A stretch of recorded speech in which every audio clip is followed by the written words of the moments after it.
比赛非常精彩，我已经在看他汗流浃背了。运动员激情实在感染我。好，不多说了，下面第二个激动人心的时刻马上来了。第二场中国队比赛，首先有请德国选手一个闪亮出场。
本场比赛是一场俄罗斯对中国之间的对决。我方选手伊戈尔是巴西欧比赛冠军，而中方的选手阿里东基马伊也是中国一个还没好将吧。对，好，第一局比赛开始。好，双方以战力先轮流先期盼对方的针对。好，马伊。基马伊呢，他的最早的训练都是施达利场。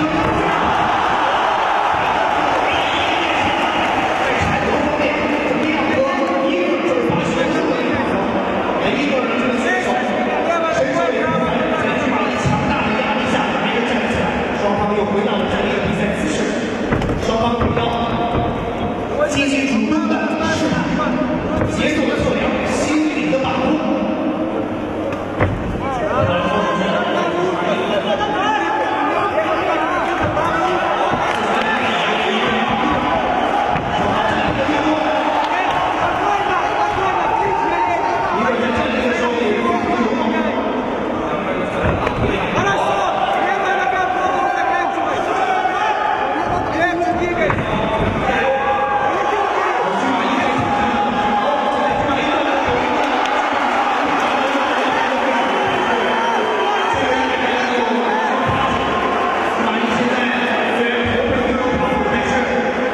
还是没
下面进行颁奖仪式，请新闻协副主席、统战部部长关兆军先生为选手颁奖。